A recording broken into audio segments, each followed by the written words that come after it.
Allahu Akbar, Allahu Akbar, Allahu Akbar. La ilaha illallah, Allahu Akbar, Allahu Akbar, walillahil hamd. Allahu Akbar, Allahu Akbar, Allahu Akbar. La ilaha illallah, Allahu Akbar, Allahu Akbar, walillahil hamd. Allahu Akbar, Allahu Akbar, Allahu Akbar. La ilaha illallah, Allahu Akbar, Allahu Akbar, walillahil hamd. Sadaqallahul azim. Allahu Akbar, Allahu Akbar, Allahu Akbar, walillahil hamd. Jamaah salat Idul Adha yang dirahmati Allah Subhanahu wa taala. Setiap kita merayakan Idul Adha, hari raya kurban, hati kita kembali tertambat kepada suatu kisah nyata bertahun-tahun yang lalu, kisah yang amat dahsyat, yaitu kisah keluarga Nabi Ibrahim alaihissalam. Kisah ini sudah didengar oleh sebagian besar umat Islam di dunia, dari anak kecil hingga orang dewasa. Semuanya tahu tentang cerita ini. Persoalannya adalah, apakah kedahsyatan cerita ini membekas di dalam hati atau tidak? Diri ini perlu bertanya, apakah saya termasuk orang yang sudah mendengar cerita ini berkali-kali namun rasanya biasa saja? Ataukah saya termasuk orang yang mendengar cerita ini kemudian tergetar dan mengubah hidup saya untuk menjadi lebih baik dari hari ke hari? Allahu Akbar, Allahu Akbar, walillahil hamd. Jamaah salat Idul Adha yang dimuliakan Allah Subhanahu wa taala. Marilah kita tengok sejenak hati kita kepada anak kecil yang bernama Ismail, yang waktu itu masih berumur sekitar 10 sampai 15 tahun. Di dalam tafsir disebutkan dia beranjak menuju remaja. Seperti anak-anak kita ini, umurnya antara 10 sampai 15, ada yang menyebutkan 13 tahun, masih kecil. Ketika ayahnya mendapatkan persoalan yang begitu rumit, yaitu mendapatkan perintah oleh Allah Subhanahu wa taala agar dia menyembelih anaknya sendiri, Ismail. Sang ayah bertanya kepada anak itu, bagaimana pendapatmu? Kemudian sebagaimana saya sebutkan di dalam awal khutbah tadi, surah As-Saffat ayat 100 sampai dengan 111 sebenarnya, tetapi tadi saya bacakan ayat 100 sampai dengan 102. Di dalam As-Saffat 102, di ujung ayatnya Ismail menjawab, "Duhai ayahku, lakukan apa yang diperintahkan Allah kepadamu untuk menyembelihku. Insya Allah engkau akan mendapatiku sebagai orang yang sabar." Tidak banyak permintaan Ismail kepada Ibrahim ayahnya demi dia mengorbankan nyawanya. Anak umur 13 tahun itu lagi senang-senangnya dunia. Kalau sekarang lagi senang-senangnya laptop. Kita minta untuk pergi meninggalkan laptop, dimintain ke warung, susah-susah.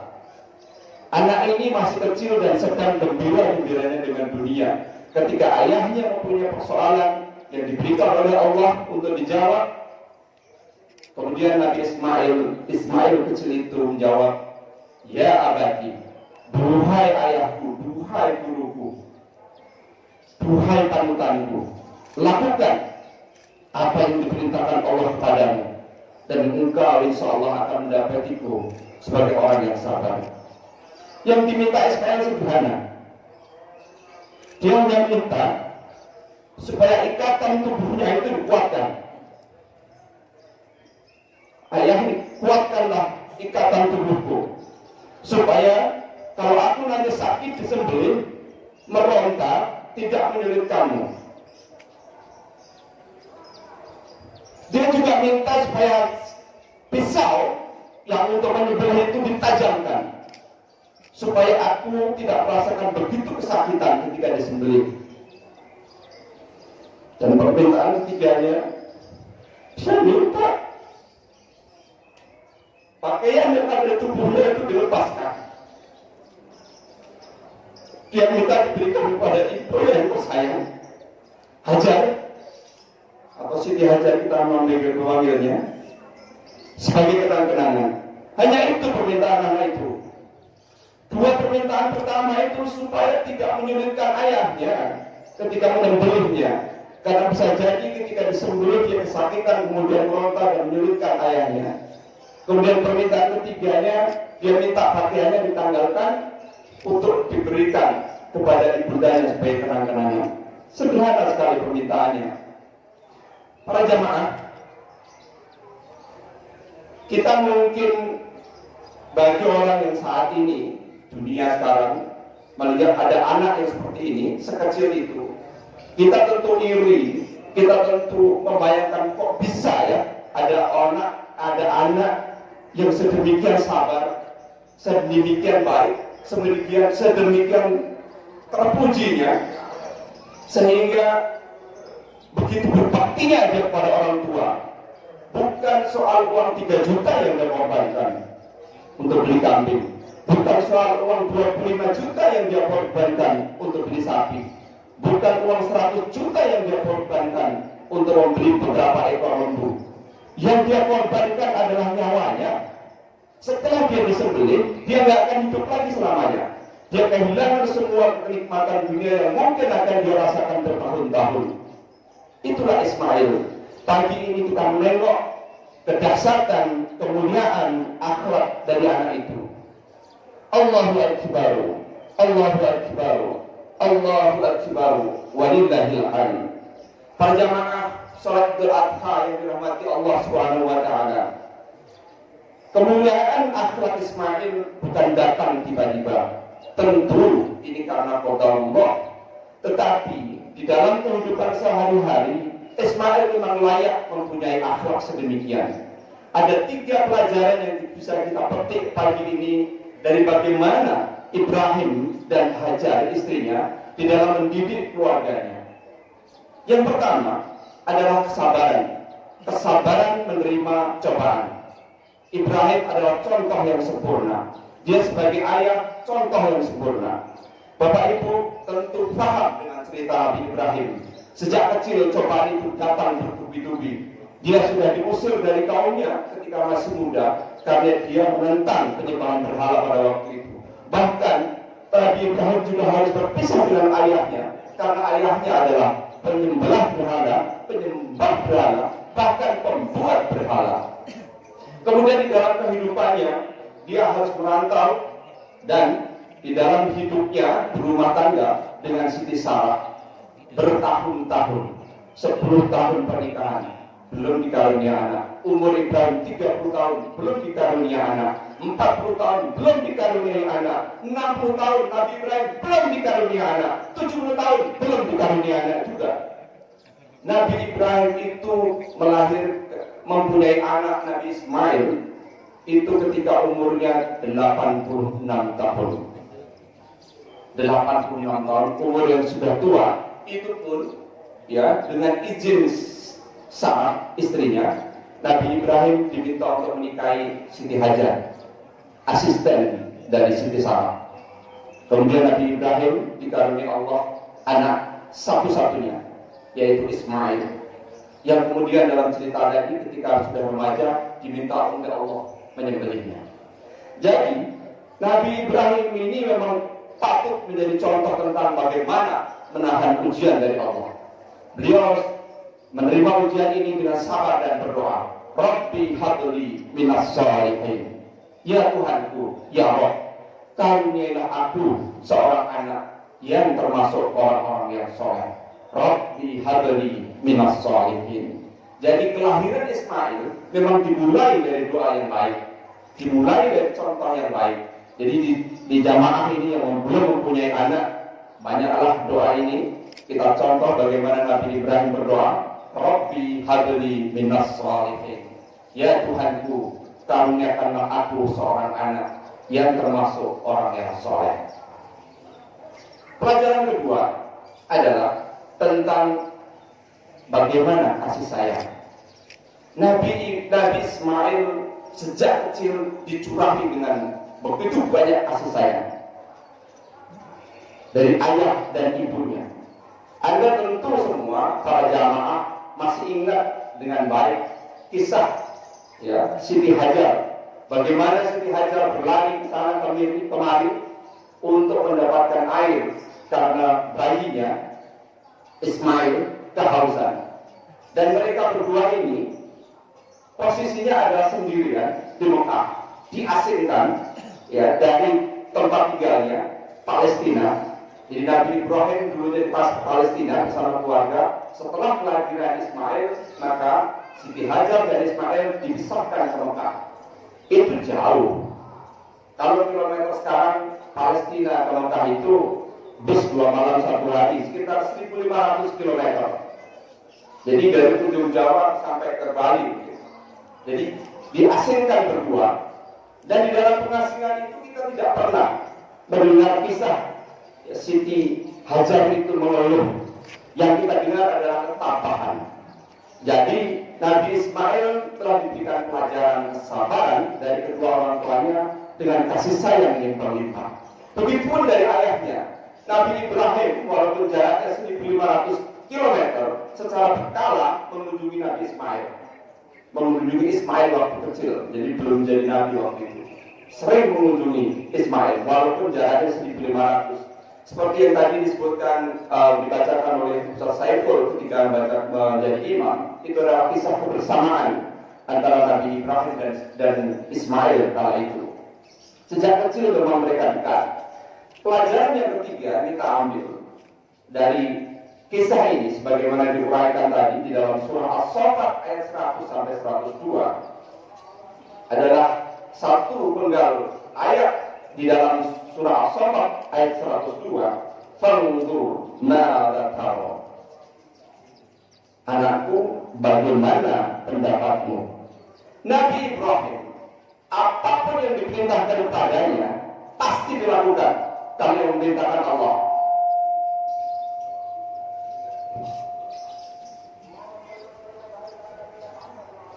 Jadi, kalau Nabi Ibrahim diperintahkan Allah untuk menyembelih putranya, pasti dia lakukan. Cuma prosesnya ini yang perlu kita pelajari. Nabi Ibrahim waktu itu berarti umurnya sudah hampir 100 tahun. Kedudukannya sebagai Nabi, sebagai tokoh terhormat, terkenal pandai, alim, mendapatkan perintah itu. Dan yang dihadapi adalah anak kecil yang masih umur 13 tahun. Tetapi yang dilakukan Nabi Ibrahim adalah bertanya. Jadi Nabi Ibrahim bertanya kepada anaknya, wahai anakku, bagaimana pendapatmu atas perintah ini? Jadi pelajaran ini penting nih, jamaah sholat Idul Adha yang dimuliakan Allah Subhanahu wa taala. Banyak orang tua itu suka terlupa, menganggap anak kecil itu hanya anak-anak yang tidak tahu. Kemudian dia bisa mengambil keputusan sesukanya, lupa meminta pendapat anak, lupa melibatkan anak di dalam keputusan keluarga. Pagi ini kita diberi pelajaran yang berharga dari kisah Nabi Ibrahim di dalam surah As-Saffat ayat 102. Untuk perintah yang sebesar itu pun Nabi Ibrahim bertanya kepada Ismail anaknya. Dan alhamdulillah Ismail menjawab sebagaimana saya sampaikan di depan tadi. Duhai ayahku, duhai panutanku, lakukan apa yang diperintahkan Allah kepadamu. Insya Allah engkau akan mendapatiku sebagai orang yang sabar. Barakallahu li wa lakum fil Qur'anil azim wa nafa'ani wa iyyakum bima fihi minal ayati wa dzikril hakim. Taqabbalallahu minna wa minkum tilawatahu innahu huwas sami'ul alim. Wastaghfiruhu innahu huwal ghafurur rahim.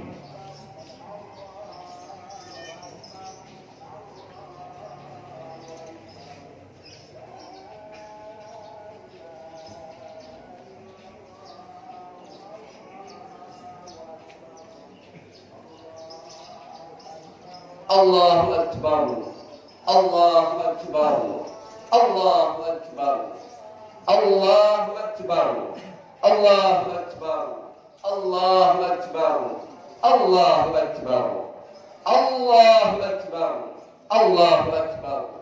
La ilaha illallah wallahu akbar, Allahu Akbar, walillahil hamd. Alhamdulillahi rabbil alamin. Ashhadu an la ilaha illallah wahdahu la syarika lah wa ashhadu anna Muhammadan abduhu wa rasuluh. Allahumma shalli ala sayyidina Muhammad wa ala alihi sayyidina Muhammad. Amma ba'd. Allahu akbar, Allahu akbar, Allahu akbar, walillahil hamd. Jamaah salat Idul Adha yang dirahmati Allah Subhanahu wa taala. Di penghujung khutbah ini, di samping tadi setelah kita belajar 3 perkara yang minimal ya, 3 perkara yang patut kita contoh dari keluarga Ibrahim, bagaimana mendidik keluarga, memberikan contoh ketakwaan, kesabaran. Jadi bukan hanya mulut yang bicara, bukan hanya nasihat banyak, tapi contoh. Bapak ibu memberi contoh pada anak. Kalau saya di luar sana bisa menipu orang, mungkin saya jadi tokoh yang terhormat, tetapi di rumah anak saya melihat saya setiap hari, istri saya melihat setiap hari. Tidak ada kebohongan yang bisa kita tutup-tutupi di dalam keluarga kita. Maka kalau omongan kita tidak sesuai dengan kenyataan, justru anak itu berbalik, tidak menghormati orang tuanya. Jadi contoh adalah utama, kemudian kasih sayang adalah utama, kemudian yang ketiga adalah sikap menghargai. Hargai anak itu sekecil apapun, karena bisa jadi kita tidak tahu tetapi dirinya tahu. Para jamaah, sholat Idul Adha yang dirahmati Allah Subhanahu wa taala, terutama untuk adik-adikku, anak-anakku, di dalam kisah tadi Anda mungkin bisa bilang begini ya. Anda mungkin bisa bilang begini, iyalah Pak, dia baik karena orang tuanya baik. Ya kalau saya enggak, karena orang tua saya enggak. Apakah benar harus berkata begitu? Jika situasi Anda seperti itu, jika situasi Anda berada di dalam keluarga yang tidak bisa dicontoh, semoga tidak di Gereja Pipit ini, ya, tidak ada satupun, ya. Tapi jika kamu, anak-anakku, punya teman yang mengatakan demikian, di keluarganya tidak bisa dicontoh, maka kembali ambil kisah Nabi Ibrahim ini. Jangan mencontoh Ismail, contohlah Ibrahim, contohlah Nabi Ibrahim. Kenapa? Karena Nabi Ibrahim itu lahir dari keluarga penyembah berhala. Tidak berarti bahwa Nabi Ibrahim juga menjadi penyembah berhala. Jadi ada saat di mana Anda memposisikan diri sebagai Ismail, tapi di kesempatan lain Anda tetap harus baik. Contohlah Nabi Ibrahim. Nabi Ibrahim itu menentang dengan cara halus bapaknya. Bapaknya itu penyembah berhala dan pembuat berhala. Tetapi Nabi Ibrahim itu adalah nenek moyang ketauhidan di dunia ini. Nabi Ibrahim adalah penyembah satu-satunya Tuhan, Allah Subhanahu wa taala. Yang dari Nabi Ibrahim nanti beranak cucu dan kemudian lahirlah Nabi besar Muhammad SAW. Nabi Ibrahim adalah kakek moyang kita. Maka tidak salah kalau setiap hari kita menyebutkan 5 kali minimal. Dalam apa? Di dalam sholat kita. Di dalam sholat tasawuf akhir kita pasti menyebut Nabi Ibrahim minimal 1 kali, ya, setiap sholat, dan 5 kali berarti 1 hari. Kalau ada sholat sunnah berarti lebih dari 5 kali. Marilah kita tutup khutbah pagi ini dengan berdoa. Doa akan saya bagi dalam 3 bagian. Pertama, kita akan berdoa kepada seluruh kaum muslimin muslimat seluruh dunia. Pagi ini pun di seluruh penjuru dunia kita juga sedang doakan. Jadi saudara kita di Australia 4 jam yang lalu sudah berdoa untuk kita. Saudara kita yang ada di Mesir, saudara kita yang ada di Inggris, di Soviet, di Cina, di seluruh dunia mendoakan kita. Pagi ini pun kita juga akan mendoakan seluruh kaum muslimin muslimat di dunia. Begitu juga kaum muslimin muslimat di Pipit ini. Oleh karena itu, supaya doa kita terkabul, kalau ada ganjalan di dalam hati kita kepada seseorang, siapapun dia, namun beragama Islam, apakah itu tetangga Anda, saudara, ya kerabat, kawan, lepaskan. Supaya doa kita terkabul dan supaya doa dari mereka masuk kepada kita. Maafkan. Kalau ada ganjalan, maafkan, hilangkan, ya, damai. Kemudian doa yang kedua adalah kita berdoa untuk keselamatan kita terhadap COVID ini yang sampai hari ini belum tuntas. Oleh karena itu tetap hati-hati. Persoalan COVID-19 ini sudah bukan lagi persoalan kesehatan. Ini adalah persoalan ekonomi saat ini. Dan kita berdoa kepada Allah nanti selain diberikan kesehatan, kita juga dihindarkan dari paceklik, dihindarkan dari krisis. Kemudian yang ketiga, kita berdoa untuk kebaikan kita sekeluarga di dunia dan di akhirat. Marilah kita berdoa. A'udzubillahi minasyaitonirrajim. Bismillahirrahmanirrahim. Astaghfirullahaladzim. Allahumma ighfir lil muslimina wal muslimat wal mu'minina wal mu'minat al ahya'i minhum wal amwat. Innaka sami'un qaribun mujibud da'awat. Allahumma adfa'anna al-ghala'a wal bala'a wal waba'a wal fahsya'a wal munkar wasyuyufal mukhtalifa wasyada'ila wal mihan ma dhahara minha wa ma batan min baladina hadha khassa wa min buldanil muslimin amma innaka ala kulli syai'in qadir. Rabbana atina fid dunya hasanah wa fil akhirati hasanah wa qina adzaban nar. Subhana rabbika rabbil izzati amma yasifun wa salamun alal mursalin walhamdulillahi rabbil alamin. Assalamualaikum warahmatullahi wabarakatuh.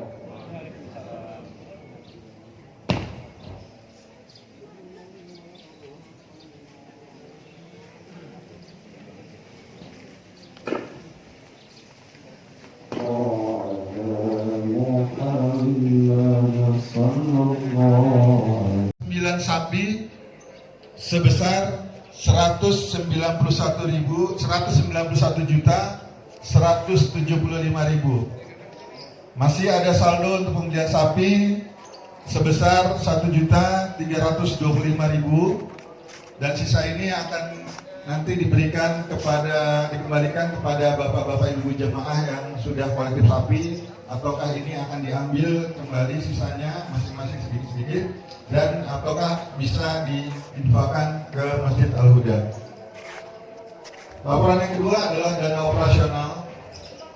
Dana operasional Idul Kurban dari Masjid Al-Huda.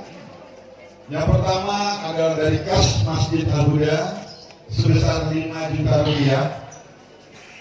Yang kedua adalah dana dari gotong royong warga Geria Pipit Bintaro terkumpul sebesar 8.250.000 rupiah, sehingga dana operasional yang terkumpul sebesar 13.250.000 rupiah. Dan belanja yang digunakan untuk sarana dan prasarana penyelenggaraan Kurban Idul Adha di Masjid Al-Huda sebesar 9.314.000 rupiah, sehingga sisa saldo dari dana operasional sebesar 3.936.000 rupiah. Dan total saldo dari pengadaan sapi kolektif dan saldo dari dana operasional, sehingga total saldo sebesar 5.261.000 rupiah. Alhamdulillahirrahmanirrahim. Semoga semua dari warga Gria Pipit, baik itu yang telah menyumbangkan dalam bentuk dana ataupun dalam bentuk tenaga ataupun dalam bentuk pikiran, Allah berikan limpahan pahala yang sebesar-besarnya. Amin ya rabbal alamin. Yang berikutnya adalah jumlah hewan kurban. Yang pertama, 1 ekor sapi, alhamdulillah dari keluarga jamaah di lingkungan Gria Pipit Bintaro. Yang kedua adalah jumlah sapi kolektif sebanyak 9 ekor, sehingga jumlah sapi yang akan dipotong atau dikurbankan pada kurban saat ini yaitu sebanyak 10 ekor sapi. Yang berikutnya adalah kambing. Sampai pada subuh tadi, kambing yang terkumpul itu sebesar 7 ekor kambing.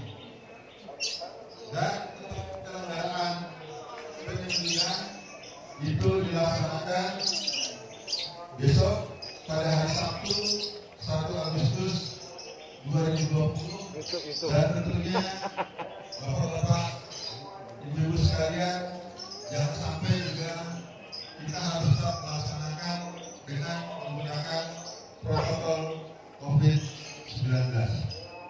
Itu yang pertama adalah laporan keuangan dari panitia program. Dan yang berikutnya adalah info tugas kita untuk sholat Idul Adha pada pagi hari ini.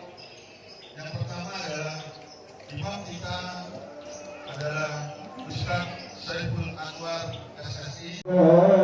وحده لا إله إلا الله ولا نعبد إلا إياه مخلصين له الدين ولو كره الكافرون ولو كره المشركون أكبر لا إله إلا الله